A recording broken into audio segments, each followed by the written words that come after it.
بسم اللہ الرحمن الرحیم۔ محترم ناظرین، السلام علیکم۔ ایک یہودی کو رسول خدا صلی اللہ علیہ وآلہ وسلم سے چند دینار قرض واپس لینا تھا۔ ایک دن آپ راستے میں جا رہے تھے کہ وہ یہودی آپ کے پاس آیا اور اس نے کہا، جب تک آپ میرا قرض ادا نہیں کریں گے اس وقت تک میں آپ کو یہاں سے نہیں جانے دوں گا۔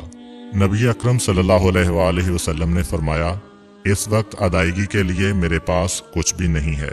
یہودی نے کہا، جب تک آپ میرا قرض واپس نہیں دیں گے میں بھی آپ کو یہاں سے جانے نہیں دوں گا۔ آپ نے فرمایا، اگر یہ بات ہے تو میں تیرے ساتھ یہیں بیٹھ جاتا ہوں۔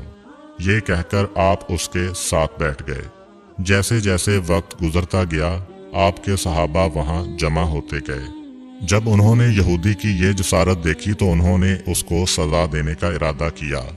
آپ نے انہیں ہر طرح کی تادیبی کارروائی سے روک دیا اور فرمایا کہ تم دور چلے جاؤ۔ حکم رسول کے تحت صحابہ دور چلے گئے۔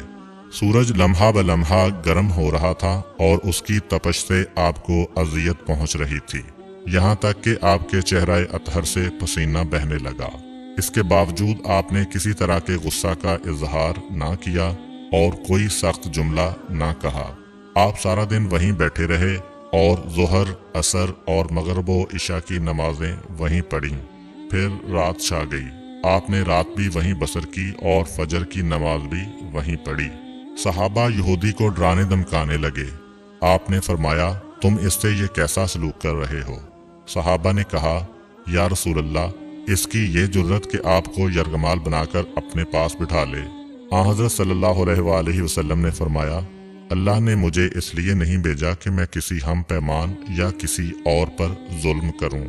جب دن چڑھا تو یہودی نے کلمہ اسلام پڑھتے ہوئے کہا، اشہد ان لا الہ الا اللہ و اشہد ان محمدًا عبدہ و رسولہ۔ میں اپنی دولت کا ایک حصہ راہ خدا میں دیتا ہوں۔ میں نے آپ کو اس لیے نہیں روکا تھا کہ میں آپ کی توہین کروں۔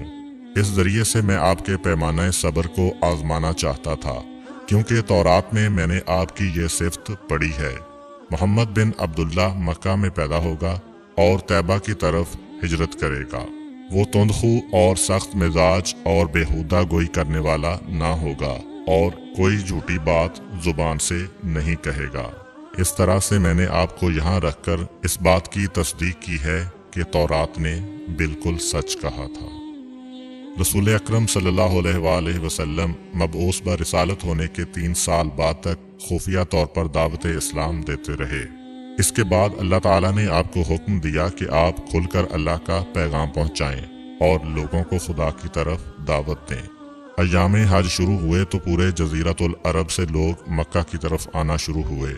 نبی اکرم صلی اللہ علیہ وآلہ وسلم کوہ صفا پر چڑھے اور آپ نے بلند آواز سے فرمایا، لوگو، میں اللہ کا رسول ہوں، تم اللہ رب العالمین پر ایمان لے آؤ۔ لوگ آپ کی طرف متوجہ ہوئے اور انہوں نے تعجب سے یہ اعلان سنا اور سب کی خواہش ہوئی کہ وہ اعلان کرنے والے کو دیکھیں۔ پھر آپ صفا سے اتر کر مروہ آئے اور وہاں پر بھی آپ نے 3 بار یہی اعلان کیا۔ جب ابو جہل نے آن حضرت صلی اللہ علیہ وآلہ وسلم کا یہ اعلان سنا تو اسے سخت غصہ آیا۔ اس نے زمین سے ایک پتھر اٹھا کر آپ کی پیشانی پر مارا، جس سے آپ کی پیشانی زخمی ہو گئی، خون بہنے لگا اور آپ کا پورا چہرہ لہو لہان ہو گیا۔ اس کے بعد تمام مشرکین آپ کو پتھر مارنے لگے۔ نبی اکرم صلی اللہ علیہ وآلہ وسلم مجبور ہو کر کوہ ابو قبیس پر چڑھ گئے اور ایک چٹان کے پیچھے جا کر چھپ گئے۔ مشرکین نے بھی آپ کا تعاقب کیا لیکن آپ انہیں کہیں دکھائی نہ دیے۔ ناکام و نامراد ہو کر انہیں واپس آنا پڑا۔ اسی اثناء میں ایک شخص نے حضرت علی علیہ السلام کو اس واقعہ کی اطلاع دی اور کہا کہ میرا خیال یہ ہے کہ محمد مارے جا چکے ہیں، نعوذ باللہ۔ یہ سن کر حضرت علی علیہ السلام کو شدید دکھ ہوا اور آپ ام المومنین حضرت خدیجہ الکبریٰ سلام اللہ علیہ کے پاس آئے اور ان سے کہا، میں نے سنا ہے کہ مشرکین نے رسول خدا صلی اللہ علیہ وآلہ وسلم پر سنگ باری کی ہے اور بعض لوگوں کا یہ گمان ہے کہ نبی اکرم شہید ہو گئے ہیں۔ آپ روٹی پانی اٹھائیں اور میرے ساتھ انہیں تلاش کرنے کے لیے چلیں، ممکن ہے ہمیں ان کا کہیں نشان مل جائے۔ آپ وادی پر نظر رکھیں اور میں پہاڑ کے دامن میں آپ صلی اللہ علیہ وآلہ وسلم کو تلاش کرتا ہوں۔